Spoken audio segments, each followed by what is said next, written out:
ഓം മൂകം കരോതി വാചാലം പങ്കും ലംഘയത്തെ ഗിരിം യത്കൃപാതമഹം വന്ദേ പരമാനന്ദമാധവം. സദാശിവസമാരംഭാം ശങ്കരാചാര്യമധ്യമാം അസ്മദാചാര്യപര്യന്താം വന്ദേ ഗുരുപരമ്പരാം. മുരളിയോർവാസിനം ശാന്തം ജ്ഞാനവൈരാഗ്യഭൂഷണം ശ്രീഭാഗവതനിഷ്ണാതം നൗമിതം ലോകശങ്കരം. സദ്ഗുരുഭ്യോ നമഃ.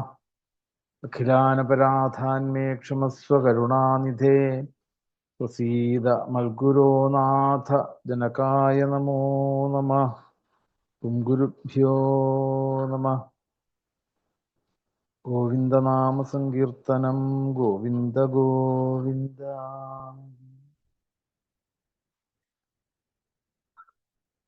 ദ്വിതീയ സ്കന്ധത്തില് 5-ാമത്തെ അധ്യായമാണ് നമ്മൾ അനുസ്മരിക്കുന്നത്. 4-ാമത്തെ അധ്യായത്തിന്റെ അവസാന ശ്ലോകം. ഇപ്പോ ശ്രീ ശുകബ്രഹ്മർഷി പരീക്ഷത്തിന് ഭാഗവതോപദേശം ചെയ്യുവാൻ വേണ്ടിയിട്ട് തയ്യാറാവുന്നു. അപ്പൊ അതില് പലതരത്തിലുള്ള സംശയങ്ങൾ ചോദിച്ചപ്പോൾ അതിന് മറുപടിയായിട്ട് പറയുകയാണ്. അപ്പൊ അവസാനം പറയുകയാണ്, ഏത ദേവാത്മഭൂരാജൻ നാരദായ വിപൃച്ഛത്തെ വേദഗർഭോഭ്യഥാൽ സാക്ഷാദ്യദാഹ ഹരിരാത്മനാ.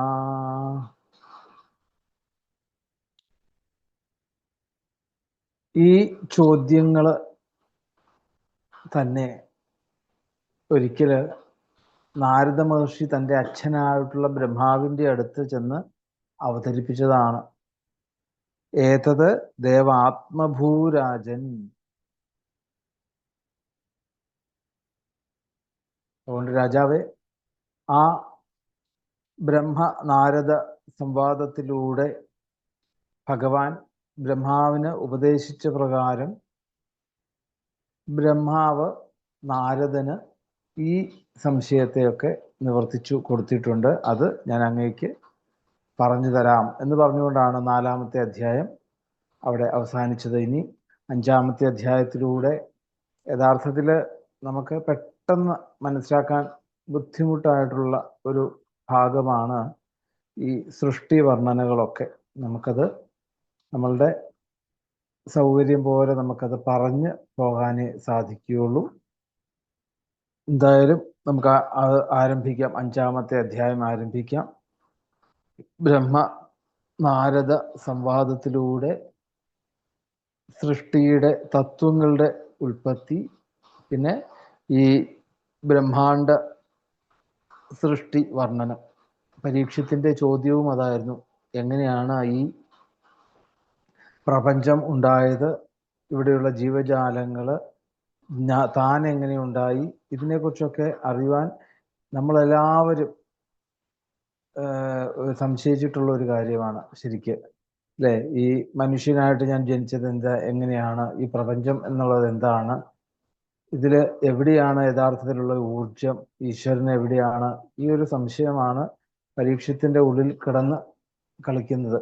അപ്പം അത് ബ്രഹ്മനാരദ സംവാദത്തിലൂടെ പറഞ്ഞു തരാമെന്ന് പറഞ്ഞുകൊണ്ടാണ് ആരംഭിക്കുന്നത്. നമുക്ക് നാരദൻ ചോദിക്കുകയാണ് ബ്രഹ്മാവിന്റെ അടുത്ത്, അച്ഛന്റെ അടുത്ത് വന്ന് നാരദൻ ചോദിക്കുകയാണ്, ദേവ നമസ്തേസ്തു ഭൂതഭാവന പൂർവജ തദ്വിജാനീഹി യജ്ഞാനം ആത്മതത്വനിദർശനം.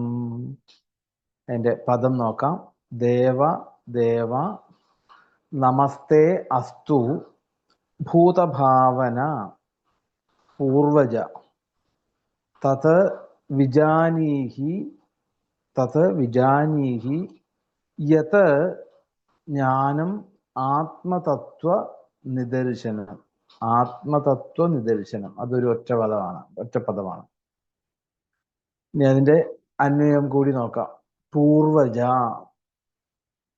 ഭൂതഭാവേന ദേവദേവ തേ നമഃ അസ്തു.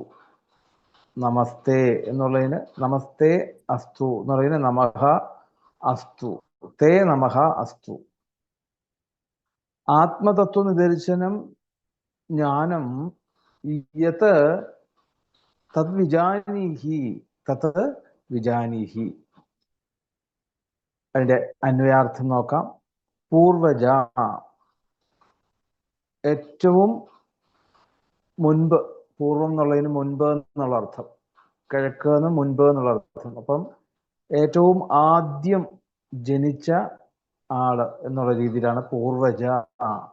ആദ്യമായിട്ട് ജനിച്ച ആള് ബ്രഹ്മാവിനെ വിശേഷിപ്പിക്കുകയാണ് നാരദ മഹർഷി പൂർവജ. പിന്നെയോ ഭൂതഭാവന ദേവദേവ തേ. ഭൂതഭാവന, ഇവിടെ ഭാവന എന്ന് പറഞ്ഞാൽ സൃഷ്ടികൾ. അപ്പം സമസ്ത ചരാചരങ്ങളെയും ഭൂതങ്ങളെയും ഉണ്ടായതിനെയും ഒക്കെ, ഭൂതം എന്ന് പറഞ്ഞാൽ ഉണ്ടായത് എന്നാണ് അർത്ഥം. അപ്പം ഉണ്ടായതിനെയൊക്കെ ഭാവന ചെയ്തിട്ടുള്ള, അതിനെ സൃഷ്ടിച്ചിട്ടുള്ള ആള് എന്നുള്ള രീതിയിൽ ആ ചരാചരങ്ങളുടെ ഒക്കെ സൃഷ്ടാവേ, ദേവദേവ ദേവന്മാർക്കും ദേവനായിട്ടുള്ളവനെ, തേ അങ്ങയെ, നമഃ അസ്തു ഞാൻ നമസ്കാരം ചെയ്യട്ടെ, നമസ്കരിക്കട്ടെ.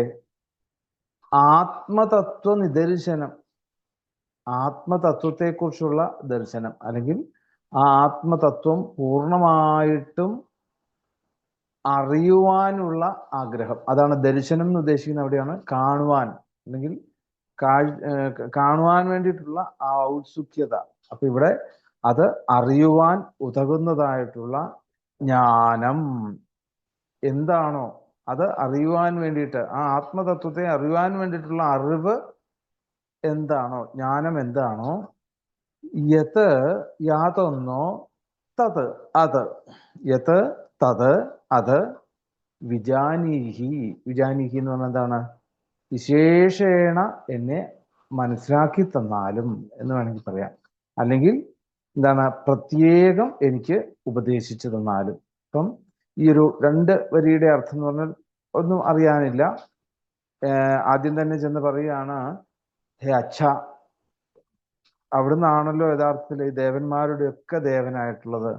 പിന്നെയോ ഈ പ്രപഞ്ചത്തിലുള്ള എല്ലാ ചരാചരങ്ങളെയും സൃഷ്ടിച്ചിട്ടുള്ള ആളായിട്ടുള്ള അങ്ങ് എൻ്റെ ഉള്ളിൽ എനിക്ക് യഥാർത്ഥത്തിൽ ആത്മതത്വത്തെ, ഭൂതഭാവന പൂർവജ, അപ്പം സമസ്ത ചരാചരങ്ങളുടെയും സൃഷ്ടാവായിട്ടുള്ള, പിന്നെയോ ആദ്യം ജനിച്ച ആള് എന്നും അവിടെ പറയുന്നത് പൂർവജ. അപ്പൊ ഇതൊക്കെ അങ്ങാണ് ഈശ്വരൻ, അല്ലെങ്കിൽ ബ്രഹ്മാവ് ആണ് ഈശ്വരൻ എന്ന് ഉറപ്പിച്ചിരിക്കുന്ന ആളാണ് നാരദ മഹർഷി. അപ്പൊ പറയാണ്, അങ്ങ് എനിക്ക് ആത്മതത്വത്തെക്കുറിച്ച് എനിക്ക് അവിടുന്ന് പറഞ്ഞു തരണം. അപ്പം ആദ്യമായിട്ട് ആവിർഭവിച്ചവനും സൃഷ്ടികർത്താവുമായിട്ടുള്ള അങ്ങയെ ഞാൻ നമസ്കരിക്കുന്നു.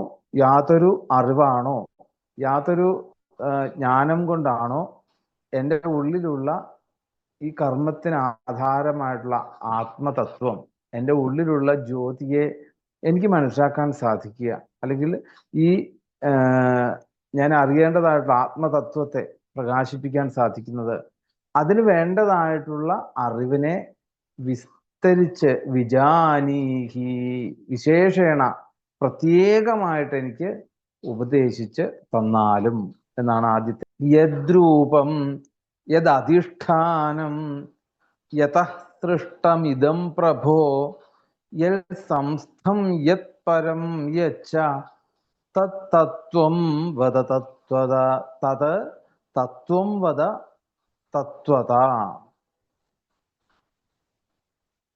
യത് യദ്രൂപം, യത് രൂപം, യത് അധിഷ്ഠാനം, യതഃ സൃഷ്ടം ഇദം പ്രഭോ. അതിന്റെ പദമാണ് പറയുന്നത്. യൽ സംസ്ഥം യത് സംസ്ഥം യത് പരം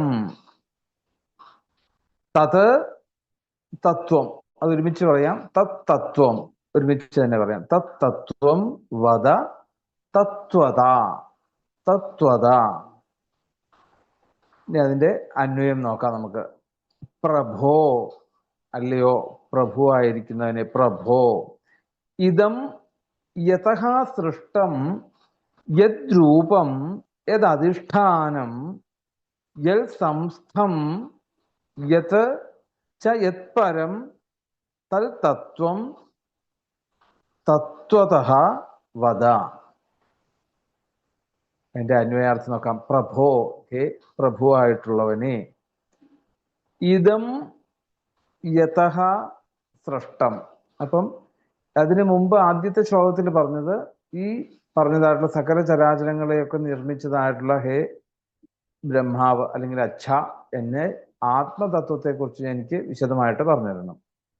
എന്നിട്ട് പറയാണ് ഈ പരീക്ഷത്തിന്റെ ചോദ്യം എന്താണ്, ഈ പ്രപഞ്ചമൊക്കെ എങ്ങനെയാണ് ഉണ്ടായത്. അതുകൊണ്ടാണ് അവിടെ പ്രത്യേകിച്ച് എടുത്തു പറഞ്ഞിട്ടില്ല. ഇതിനു മുമ്പ് പറഞ്ഞിട്ടുള്ള ഇതം, ഇതം എന്ന് പറഞ്ഞാൽ അവിടെ ഇതം യതഃ, ഇതം എന്ന് പറഞ്ഞാൽ ഈ പ്രപഞ്ചം.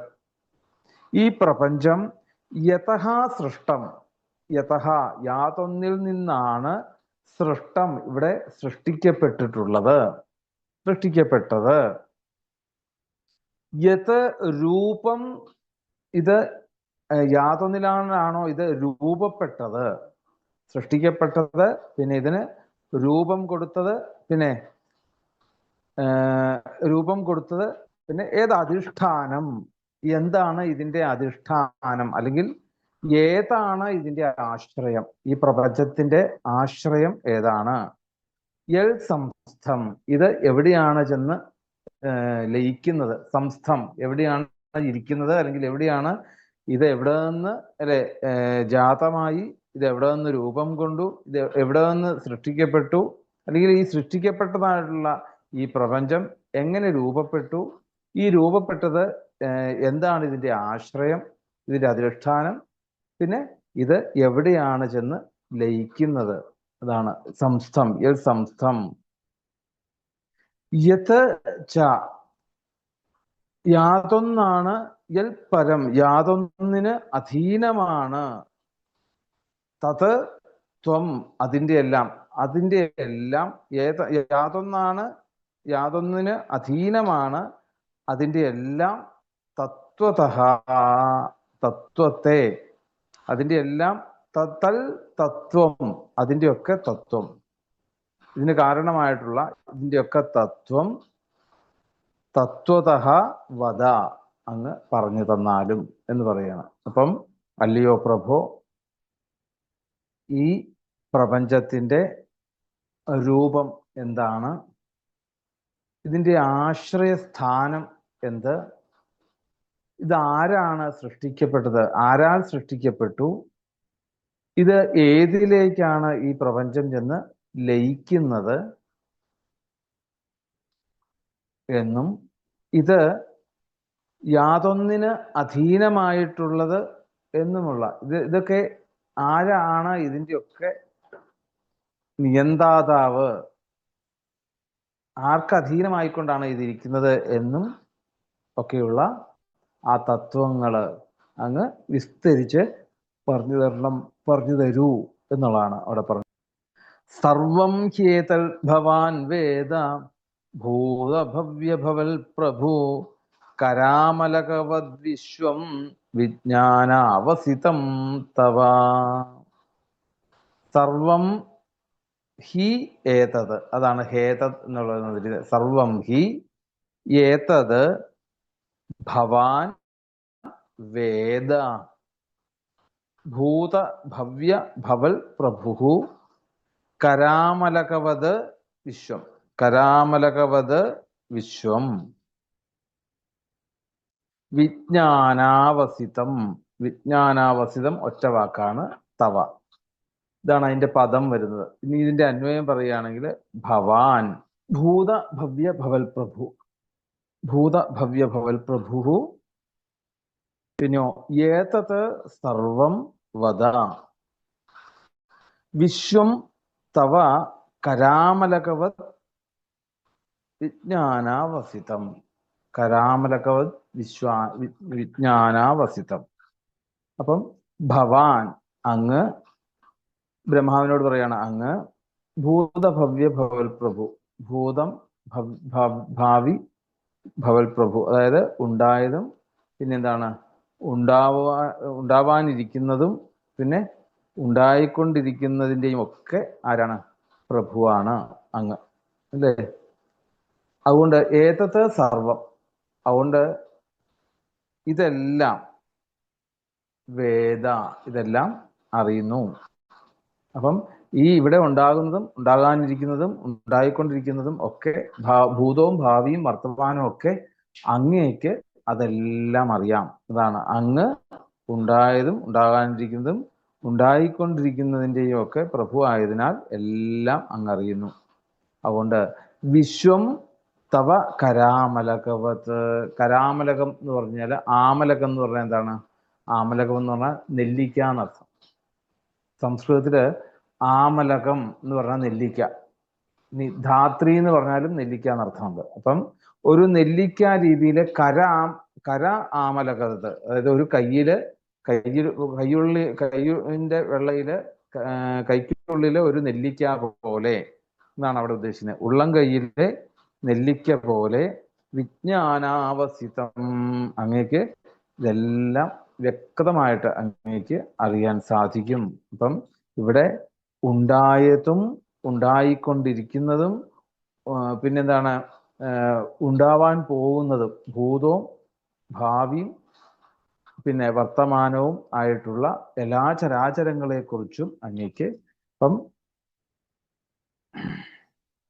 അങ്ങയാൽ വിശേഷ ജ്ഞാനത്തോടുകൂടി ഇവിടെ പലതും അല്ലെ സൃഷ്ടിക്കപ്പെട്ടിരിക്കുന്നു, നിർമ്മിക്കപ്പെട്ടവയാകയാൽ ത്രികാലജ്ഞനാണങ്ങ്, അല്ലെ? ഭൂതകാലവും ഭാവികാലവും വർത്തമാനകാലവും ത്രികാലജ്ഞനായിട്ടുള്ള അങ്ങയ്ക്ക് എല്ലാം ഒരു ഉള്ളം കൈയിലെ നെല്ലിക്ക പോലെ സ്പഷ്ടമായിട്ട് അങ്ങയ്ക്ക് അറിയാമല്ലോ. യദ്വിജ്ഞാനോ യദാധാരോ യത് പരസ്ത്വം യദാത്മകാം ഏകസൃജസി ഭൂതാനി ഭൂതൈരേവാത്മമായയാം. ഭൂതൈഹി ഏവ ആത്മമായയാ. അതിൻ്റെ പദം നോക്കാം. യത് വിജ്ഞാനഃ, യത് വിജ്ഞാനഃ, യത് ആധാരോ യഥാധാരഃ, യത് പരഃ ത്വം പരസ്ത്വം പരഃ ത്വം, യത് ആത്മകഃ യത് ആത്മകഃ യത് ആത്മകഃ, ഏകഃ സൃജസി ഭൂതാനി ഭൂതൈഹി ഏവ ആത്മമായയാ. ഭൂതൈഹി ഏവ ആത്മമായയാ. അപ്പൊ അതിന്റെ അന്വയം നോക്കാം. ത്വം ഏകഃ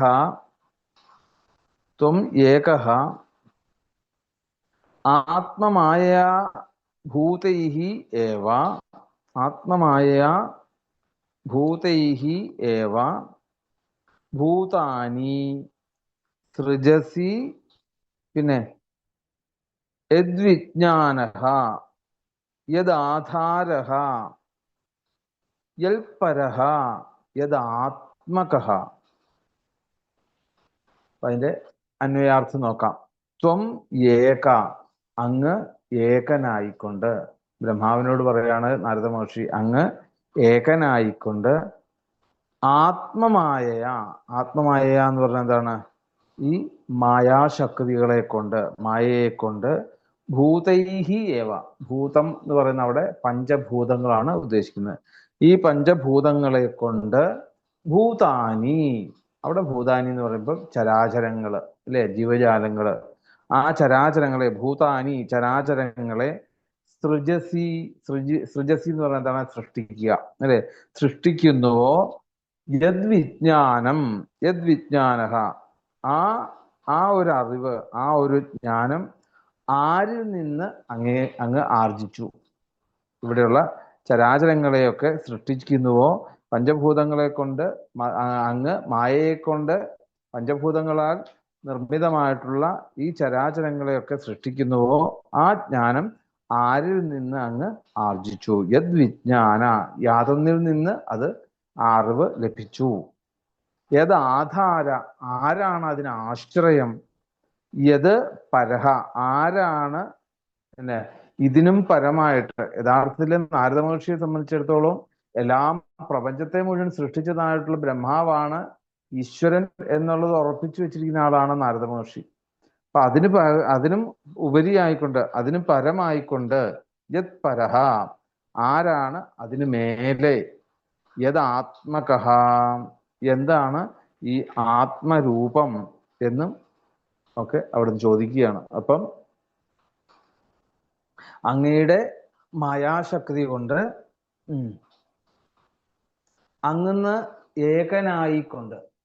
അങ്ങ് ഏകനായിക്കൊണ്ട് ഈ സൃഷ്ടി നടത്തുവാനുള്ള ജ്ഞാനം എങ്ങനെ അങ്ങേക്ക് ലഭിച്ചു?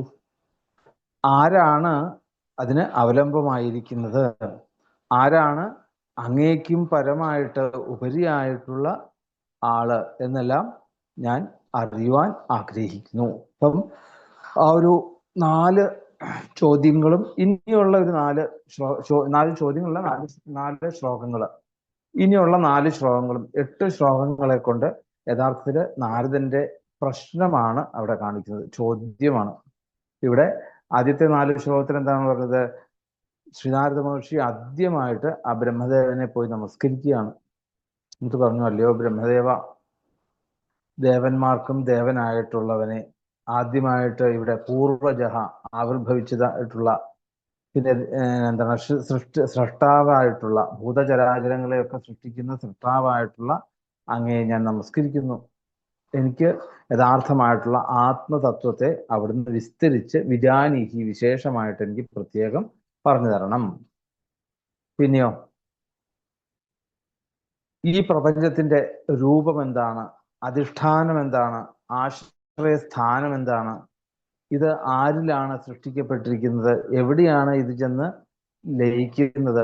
സംസ്ഥം, ഇതിൻ്റെയൊക്കെ യഥാർത്ഥമായിട്ടുള്ള ഇതെന്തിനെ എന്താണ് അധീനിച്ചു, എന്തിനധീനമായിക്കൊണ്ടാണ് എന്നുള്ള അതിൻ്റെ തത്വങ്ങളെയൊക്കെ എനിക്ക് അവിടുന്ന് പറഞ്ഞു തരണം. അങ്ങേക്ക് വിശേഷജ്ഞാനമുള്ളതിനാൽ ഈ പറഞ്ഞതായിട്ടുള്ള, അതായത് ത്രികാലജ്ഞാനമുള്ള അങ്ങയെ സംബന്ധിച്ചിടത്തോളം ഭൂത, ഭാവി, വർത്തമാനം എല്ലാം മനസ്സിലാക്കിയിട്ടുള്ള ഈ ചരാചരങ്ങളുടെയൊക്കെ ഈ സൃഷ്ടിയെ കുറിച്ചുമൊക്കെ, അല്ലെങ്കിൽ ഈ ഭൂതഭവ്യ ഭവൽ പ്രഭു എന്ന് പറഞ്ഞാല് 3 ത്രികാലജ്ഞനായിട്ടുള്ള അങ്ങ് യഥാർത്ഥത്തില് ഇതിനെക്കുറിച്ചുള്ള അറിവ് ഒരു എന്താണ് ഉള്ളം കയ്യിലുള്ള നെല്ലിക്ക പോലെ അങ്ങക്ക് സ്പഷ്ടമായിട്ട് അങ്ങക്ക് അറിയാം.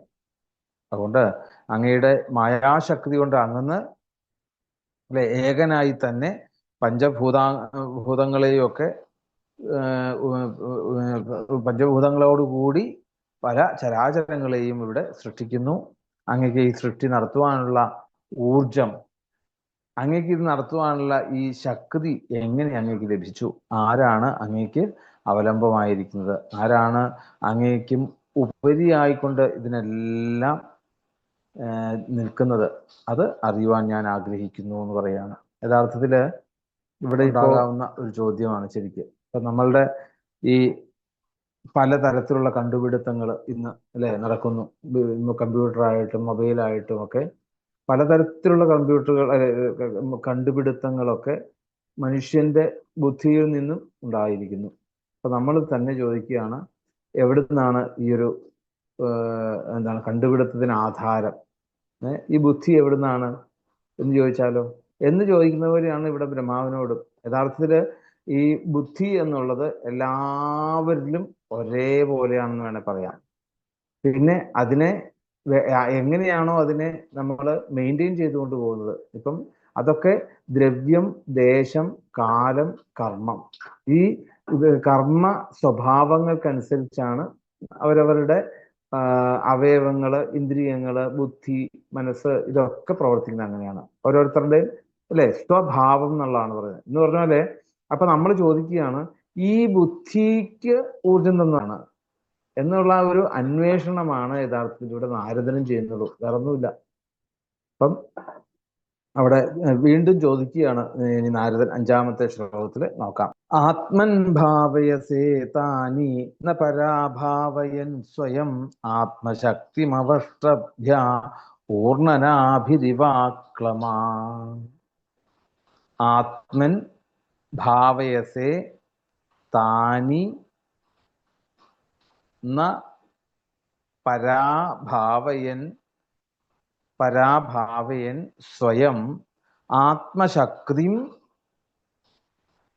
ആത്മശക്തിം അവഷ്ടഭ്യ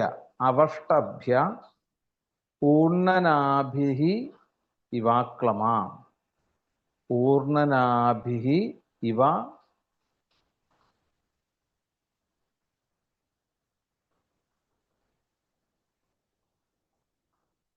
ഊർണനാഭി ഇവ അക്ലമഹ. ഇവ അവിടെ ദീർഘമുണ്ട്. ഇവ അക്ലമഹ. ഊർണനാഭി ഇവ അക്ലമഹ. ഇതാണ് പദം. ഇനി അതിന്റെ അന്വയം നോക്കാം. ആത്മശക്തിം അവഷ്ടഭ്യാം അക്ലമഹ ഊർണനാഭി ഇവ ന പരാഭാവയൻ താനി ആത്മൻ ഭാവയസേ. ആത്മൻ ഭാവയസേ. ആത്മശക്തിം അവഷ്ടഭ്യ. ആത്മശക്തി എന്ന് പറഞ്ഞാല് ആത്മശക്തിയെ, ആത്മശക്തി എന്ന് പറഞ്ഞാല് തൻ്റെ സ്വന്തം ശക്തിയെ മാത്രം, ആത്മശക്തി തൻ്റെ സ്വന്തം ശക്തിയെ മാത്രം അവഷ്ടഭ്യ അക്ലമഹ അതിനെയൊക്കെ അവലംബിച്ച്, അവഷ്ടഭ്യ എന്ന് പറഞ്ഞാൽ അതിനെ അവലംബിച്ച്, തൻ്റെ സ്വന്തം ശക്തിയെ അവലംബിച്ച് അക്ലമഹ അനായാസത്തോടുകൂടി, ബുദ്ധിമുട്ടില്ലാതെ, അതാണ് അക്ലമഹ, ബുദ്ധിമുട്ടില്ലാതെ ഊർണനാഭിഹി ഇവ. ഊർണനാഭി എന്ന് പറഞ്ഞാൽ എട്ടുകാലി എന്നാണ്. ഊർണനാഭി, ഊർണനാഭി എട്ടുകാലി. അപ്പം ഊർണനാഭിഹി ഇവ എട്ടുകാലിയെ പോലെ ന പരാഭാവയൻ ന്യൂനതയില്ലാതെ താനി ആത്മൻ ഭാവയസേ. താനി അവയെ, ആത്മൻ അവയെ തന്നിൽ തന്നെ നിലനിർത്തി വരുന്നല്ലോ, തന്നിൽ തന്നെ നിലനിർത്തി വരുന്നല്ലോ. ഇതാണ് അതിൻ്റെ അന്വയാർത്ഥം. അപ്പം അവിടെ പറയുകയാണ്, എന്താണ്, വൈവിധ്യം കലർന്നതായിട്ടുള്ള ഈ പ്രപഞ്ചത്തില് പലതരത്തിലുള്ള ശ്രേഷ്ഠതകൾ കാണുമ്പോൾ അത് ഉത്തമമാണെന്ന് നമുക്ക് മനസ്സിലാക്കാം. ഇനിയോ സമമായത് മധ്യമമാണെന്ന് മനസ്സിലാക്കാം. ഇനിയോ അതിലും നീചമായിട്ടുള്ള, ഇങ്ങനെ 3 തരത്തിലാണ്: ഉത്തമം, മധ്യമം, നീചം. നീചമായിട്ടുള്ളത് അധമം. ഉത്തമം, മധ്യമം, അധമം. അപ്പം പ്രപഞ്ചത്തില് ശ്രേഷ്ഠമായിട്ടുള്ളത് എന്താണോ അത് ഉത്തമം. ഈ ശ്രേഷ്ഠതയൊക്കെ ഓരോരുത്തർക്കും അവരവരുടെ ഗുണങ്ങൾക്കനുസരിച്ചാണ് അതിനെ സ്വീകരിക്കുന്നത്. എന്തായാലും വൈവിധ്യമാർന്നതായിട്ടുള്ള ഈ പ്രപഞ്ചം അതില് 3 തരത്തിലുള്ള, അപ്പം എന്താണ്, ഉത്തമമെന്നും സമമായിട്ടുള്ളതിനെ മധ്യമമെന്നും പിന്നെ നീചമായിട്ടുള്ളതിനെ അധമം എന്നും 3ആയിട്ട് വേർതിരിക്കാം. അപ്പൊ അങ്ങനെയുള്ള അതിനെ ആത്മൻ ഭാവയസേ താനി ന പരാഭാവയൻ സ്വയം. അപ്പം തൻ്റെ സ്വന്തം ശക്തി ഉപയോഗിച്ചുകൊണ്ട് അങ്ങന്ന് സ്വയമായിട്ട് ആ സൃഷ്ടിച്ചതായിട്ടുള്ള സ്വന്തം ശക്തി കൊണ്ട് തന്നെ അതിനെ സംരക്ഷിക്കുന്നു. അങ്ങയുടെ ശക്തി കൊണ്ട് അങ്ങ് അതിനെ സൃഷ്ടിക്കുന്നു. ആ സൃഷ്ടിച്ചതിനെ തന്നെ അങ്ങ് സംരക്ഷിക്കുന്നു. പിന്നെയോ മറ്റ് ഒരു ആശ്രയത്വം അവിടെ കാണുന്നില്ല. ന പരാഭാവയൻ സ്വയം. അപ്പൊ അവിടെ യാതൊരുവിധ ന്യൂനതയുമില്ലാതെ, മറ്റ് പരാശ്രയങ്ങളൊന്നുമില്ലാതെ, എട്ടുകാലി എങ്ങനെയാണോ തൻ്റെ ശരീരത്തിൽ നിന്നും ഉണ്ടാകുന്നതായിട്ടുള്ള ആ ദ്രവം കൊണ്ട്, ആ വസ്തു കൊണ്ട് ഒരു വല നിർമ്മിക്കുന്നു. ആ വല നിർമ്മിച്ചു കഴിഞ്ഞാലോ അതില് ഇരുന്നു കൊണ്ട് തന്നെ ആഹാരം സ്വീകരിക്കുന്നു. അത് കഴിഞ്ഞാലോ അതിലേക്ക് തന്നെ അതിനെ വീണ്ടും അത് തിരിച്ച് ആ സ്ഥിതി ചെയ്തതിന് ശേഷം അല്ലെങ്കിൽ സൃഷ്ടിസ്ഥിതി സംഹാരങ്ങളെല്ലാം അതിൽ തന്നെ ചെയ്യുന്നു. ഊർണനാഭി എട്ടുകാലി എന്നതുപോലെ അങ്ങേ തന്നെ ഒരേ ശക്തി തന്നെയാണ് ഇവിടെ സൃഷ്ടിക്കുന്നതും അതിനെ നിലനിർത്തുന്നതും അതിനെ സംഹരിക്കുന്നതും ഒക്കെ എന്നുള്ളത് കാണിക്കുകയാണ്. അപ്പം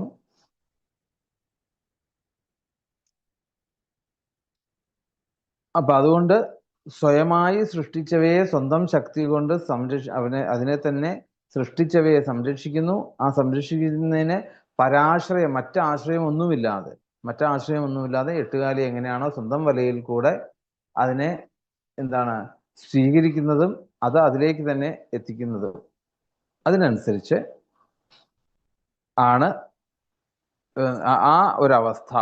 എന്ന് പറയുകയാണ്, നാഹം വേദപരം ഹ്യസ്മിന്നാപരം ന സമം വിഭോ നാമരൂപഗുണൈർഭാവ്യം സദാസൽ കിഞ്ചിദന്യത. നാഹം ന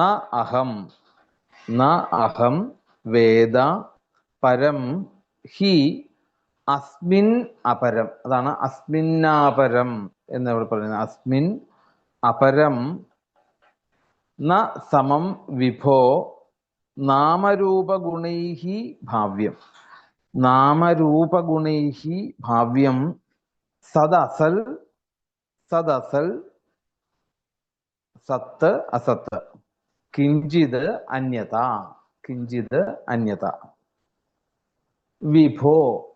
വിഭുവായിട്ടുള്ളവനെ, വിശ്വം നിറഞ്ഞു നിൽക്കുന്നതായിട്ടുള്ള അവിടെ അതൊക്കെ ഭഗവാൻ എന്നുള്ള ഒരു സങ്കല്പത്തിൽ തന്നെയാണ് നാരദ മഹർഷി അപ്പോഴും ബ്രഹ്മാവിനെ സൂചിപ്പിക്കുന്നത്. പറയാണ് വിഭുവായിട്ടുള്ളവനെ, എല്ലായിടങ്ങളും നിറഞ്ഞു നിൽക്കുന്നവനെ.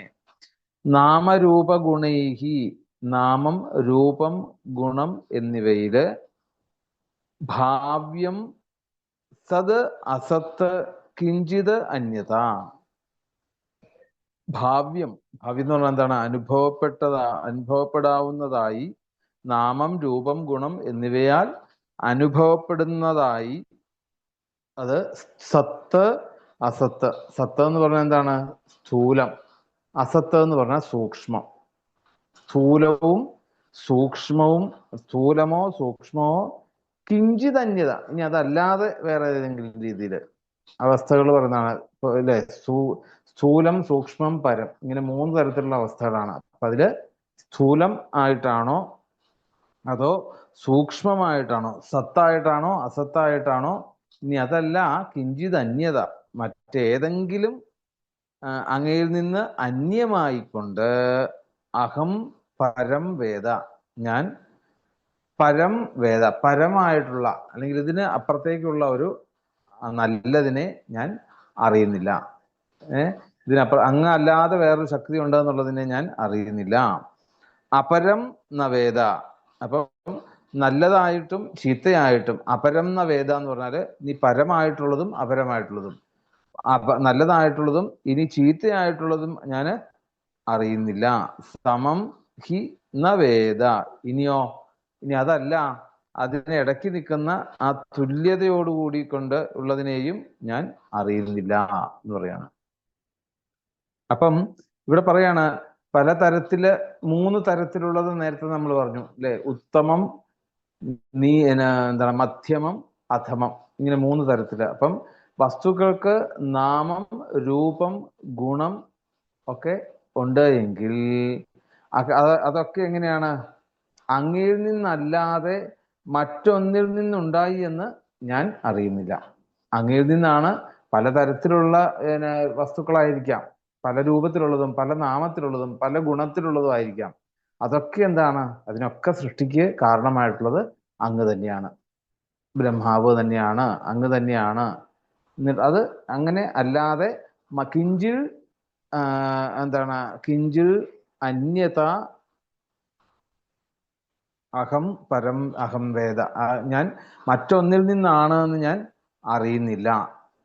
പിന്നെയോ 7ാമത്തെ ശ്ലോകം, സഭവാനചരിൽ ഘോരം യത്തപസ്സു സമാഹിത തേന ഖേതയസേനസ്ത്വം പരാശങ്കാം പ്രയച്ഛസി. സഭവാൻ അചരത് ഘോരം യത് തപഃ സുസമാഹിതഃ തേന ഖേതയസേ നഹ ത്വം പരാശങ്കാം പ്രയച്ഛസി. സഹ, അങ്ങനെ ആ ഭവാൻ അചരത്, അതിന്റെ പദം നോക്കാം. സഹ ഭവാൻ അചരത് ഘോരം യത് തപഃ യത്തപഃ സുസമാഹിതഃ തേന ഖേതയസേ നഹ ത്വം പരാശങ്കാം പ്രയച്ഛസി. ഇതാണ് അതിന്റെ പദം. ഇനി അന്വയം നോക്കാം. അന്വയം എന്താണ്? സഹ ഭവാൻ സുസമാഹിതഃ. സഹ, ആ അങ്ങ്, ഏതങ്ങ് വെച്ചാൽ അങ്ങല്ലാതെ വേറെ ആരും ഇവിടുത്തെ സൃഷ്ടിക്ക് കാരണമായിട്ട് ഞാൻ കാണുന്നില്ല. അങ്ങനെയുള്ള അങ്ങ്, അങ്ങനെയുള്ള അവിടുന്ന് അങ്ങ്, ആ അങ്ങ് സുസമാഹിത.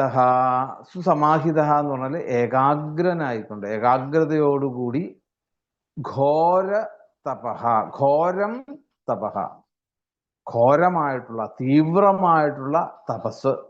അചരത്, അചരത് എന്ന് പറഞ്ഞാൽ അനുഷ്ഠിക്കുക, അനുഷ്ഠിച്ചു.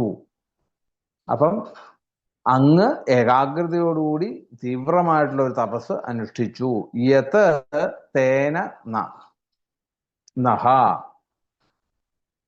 അതുകൊണ്ട്, എന്നതിനാൽ, ഇങ്ങനെ തീവ്രമായിട്ടുള്ള ഒരു തപസ് അനുഷ്ഠിച്ചു എന്നതുകൊണ്ട്, തേന ന, അത് ഞങ്ങളെ, തേന നഹ, ഞങ്ങളെ, അത് ഞങ്ങളെ, ഖേദയസേ, ഖേദിപ്പിക്കുന്നു, വിഷമിപ്പിക്കുന്നു. കാരണം എന്താണ്? ത്വം പരാശങ്കാം, അങ്ങേക്ക് ഉപരിയായിക്കൊണ്ട് വേറെ ഒരു ഈശ്വരനുണ്ടോ എന്ന ശങ്കയെ ഞങ്ങള് പ്രയച്ഛസി. ഇല്ലേ, അങ്ങ് ഈ ഘോരമായിട്ടുള്ള ഒരു തപസ് ചെയ്തു, ഏകാഗ്രമായിട്ട് അങ്ങ് തപസ് ചെയ്യുന്നു. അങ്ങനെയാണെങ്കിൽ അങ്ങെന്തിനാ തപസ് ചെയ്യുന്നത്? അങ്ങനല്ലേ ഇതിന്റെയൊക്കെ എല്ലാത്തിൻ്റെ ഈ സൃഷ്ടികർത്താവ്. പിന്നെ അങ്ങ് ഇനി ആരെയാണ് തപസ് ചെയ്ത് ധ്യാനിക്കുന്നത്? അപ്പൊ ആ ഒരു ഇത് കണ്ടപ്പം ഞങ്ങൾ ഖേദിക്കുന്നു. അതുകൊണ്ട് പറഞ്ഞു തരണം ആരാണ്. അപ്പൊ അവിടെ പറയുകയാണ് യഥാർത്ഥത്തില്, ഇപ്പൊ നേരത്തെ പറഞ്ഞു നാമം രൂപം ഗുണം കൊണ്ടൊക്കെ ഉണ്ടായിട്ടുള്ള ഭൂതചരാചരങ്ങളുടെ ഒക്കെ സൃഷ്ടികർത്താവ് അങ്ങാണ്. അങ്ങല്ലാതെ മറ്റൊരാളാണെന്ന് ഞാൻ അറിയുന്നില്ല. എങ്കിലും അങ്ങ് ഏകാഗ്രചിത്തനായിക്കൊണ്ട് തപസ്സനുഷ്ഠിക്കുന്നു. അത് കാണുമ്പോൾ അങ്ങേക്കും ഉപരിയായിക്കൊണ്ട് ഒരാളുണ്ട് എന്നുള്ള ആ ഒരു ശങ്കിക്കേണ്ടിയിരിക്കലും, അതുകൊണ്ട് അത് അറിയുവാനും കൂടി ഒരു വ്യാമോഹം എൻ്റെ ഉള്ളിൽ ജനിച്ചു. പ്രയച്ഛതി പരാം ശങ്കാം പ്രയച്ഛതി. അപ്പം അങ്ങേക്കും ഉപരിയായിക്കൊണ്ട് വേറെ ഒരു ഈശ്വരനുണ്ടോ എന്ന ആ ശങ്കയെ, ആ സംശയത്തെ എൻ്റെ ഉള്ളിൽ എന്തെന്നില്ലാതെ ഉണർത്തിക്കുന്നു. 8ാമത്തെ ശ്ലോകം. ഏതന്മേ പൃച്ഛത സർവം സർവജ്ഞ സകലേശ്വര വിജാനീഹി യഥൈവേദം അഹം ബുദ്ധ്യേനുശാസിത. ഏതത് ഏതൻ മേ, ഏതത് മേ പൃച്ഛതഃ സർവം സർവജ്ഞ സകലേശ്വര പദമാണ് പറയുന്നത്. വിജാനീഹി യഥൈവം യഥൈവേദമഹം, യഥൈവ ഇതം, അല്ലെ, യഥൈവ എന്ന് പറഞ്ഞാൽ യഥാ ഏവം ഇതം അഹം എന്ന് വരും.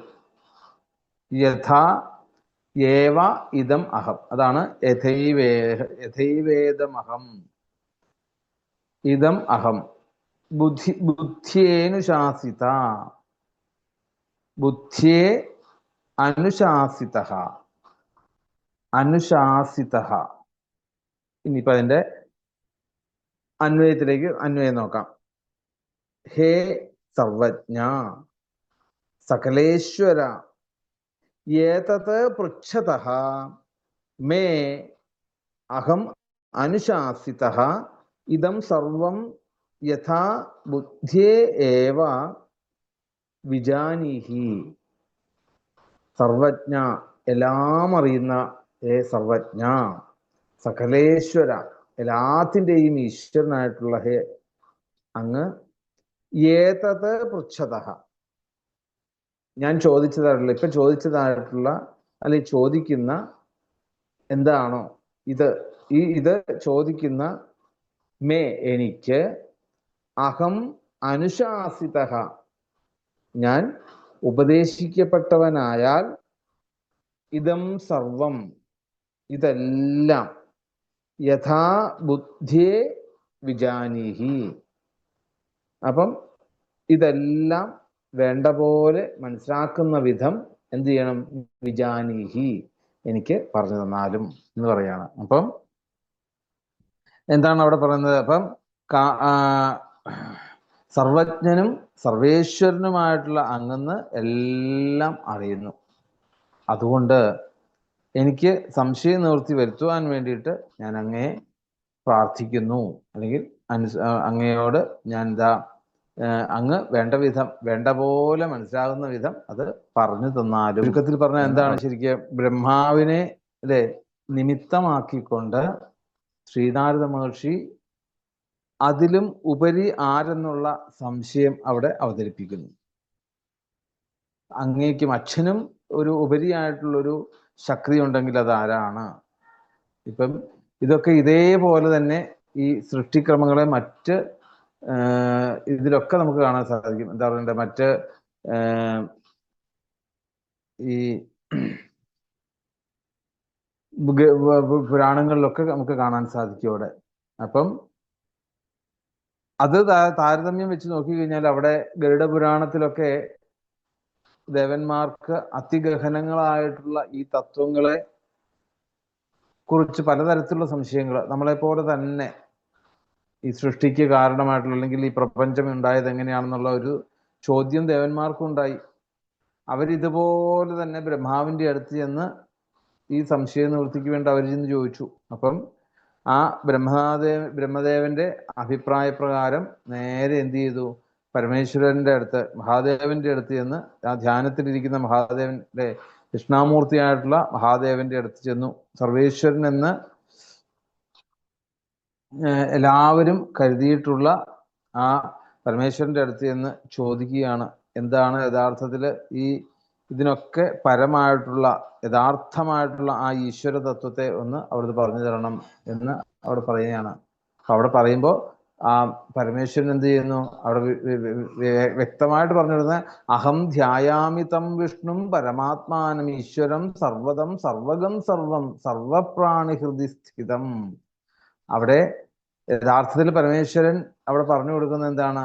വിഷ്ണു ഭഗവാന്റെ മാഹാത്മ്യത്തെ അവിടെ വിസ്തരിച്ച് വർണ്ണിച്ചു കൊടുക്കുകയാണ്. അപ്പം നമുക്ക് ആ ശ്രീമദ് ഭാഗവതത്തില് അഷ്ടമസ്കന്ധത്തിലെ 7-ാമത്തെ അധ്യായത്തിൽ കാണാൻ സാധിക്കും അല്ലെ? പ്രജാപതികള് കാളകൂട വിഷത്തിൽ നിന്നും ലോകത്തെ രക്ഷിക്കുവാൻ വേണ്ടിയിട്ട് ഭഗവാന്റെ ആ പരമേശ്വരനോട് ചെയ്യുന്നതായിട്ടുള്ള സ്തുതിയില് ഈ പറഞ്ഞതായിട്ടുള്ള എല്ലാ തത്വങ്ങളും അതിനകത്ത് നമുക്ക് കാണാൻ സാധിക്കും.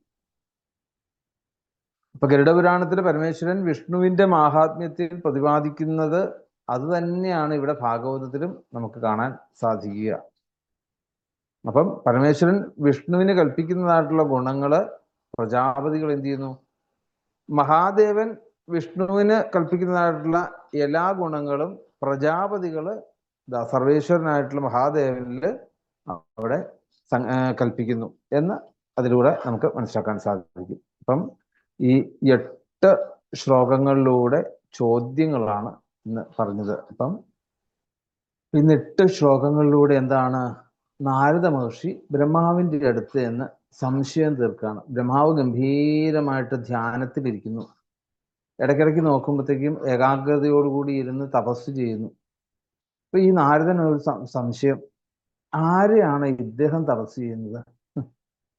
എല്ലാത്തിനെയും സൃഷ്ടിക്കുകയും എല്ലാത്തിനും വേണ്ടതായിട്ടുള്ള സംരക്ഷണം കൊടുക്കുകയും അവസാനം എന്താണ്?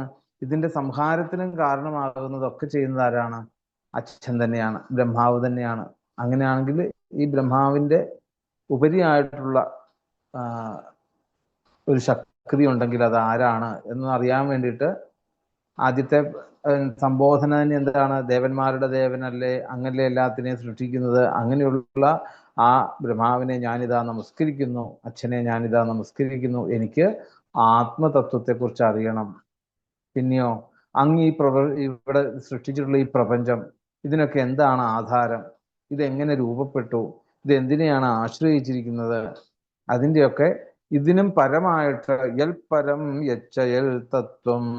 അപ്പം യാതൊന്നിന് അധീനമാണെങ്കിൽ, നമ്മൾ നേരത്തെ പറഞ്ഞ പോലെ ഈ കണ്ടുപിടിച്ചതായിട്ടുള്ള ബുദ്ധിക്ക് ആര് പറഞ്ഞു കൊടുത്തു?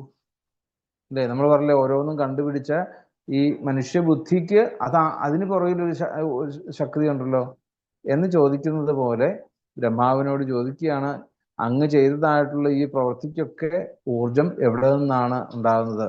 പരമായിട്ട് അതിന് മുകളിലൊരു ശക്തി ഉണ്ടോ? ഉണ്ടെങ്കിൽ അതിന്റെ തത്വത്തെയൊക്കെ എനിക്ക് പറഞ്ഞു തരണം. യഥാർത്ഥത്തില് അങ്ങേക്ക് ഇവിടെ ഭൂതകാലവും ഭാവികാലവും അതുപോലെ തന്നെ വർത്തമാനകാലവും ഒക്കെ എന്താണ്? ഒരു കൈക്കുമ്പിളിലുള്ള ഒരു നെല്ലിക്ക പോലെ എല്ലാം സ്പഷ്ടമായിട്ട് അങ്ങേക്ക് അറിയാം.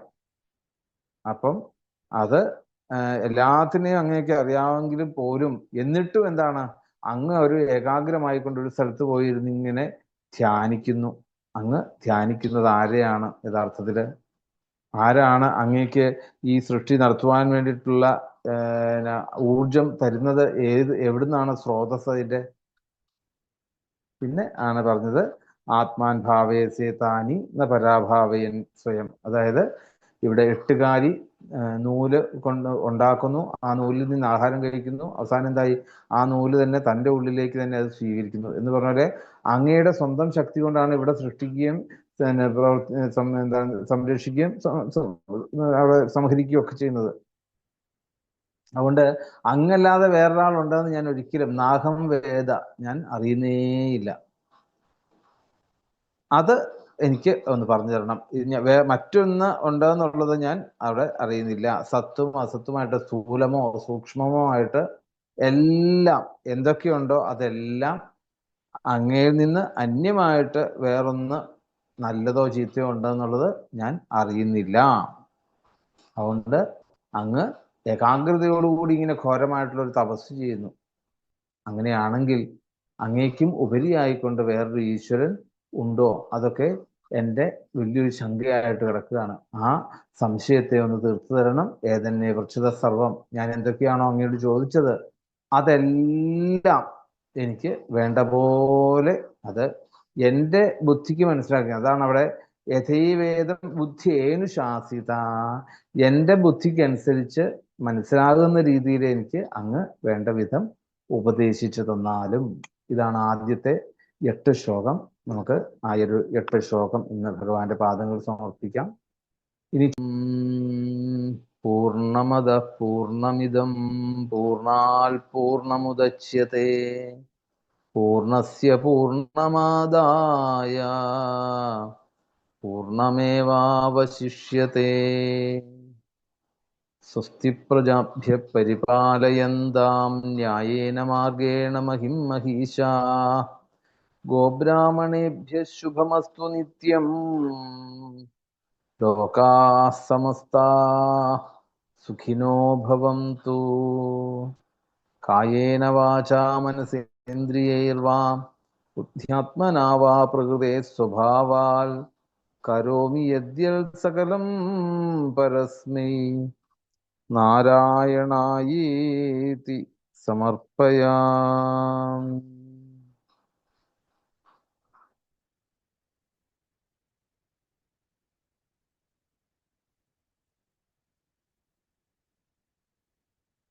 കായേന വാചാ സമർപ്പയാമി. സർവേ ഭവന്തു സുഖിനഃ, സർവേ സന്തു നിരാമയാഃ, സർവേ ഭദ്രാണി പശ്യന്തു, മാ കശ്ചിൽ ദുഃഖഭാഗ് ഭവേത്. ഓം ശാന്തി ശാന്തി ശാന്തി. ഹരി ഓം. സത്യം പരം ധീമഹി, സത്യം പരം ധീമഹി, സത്യം പരം ധീമഹി.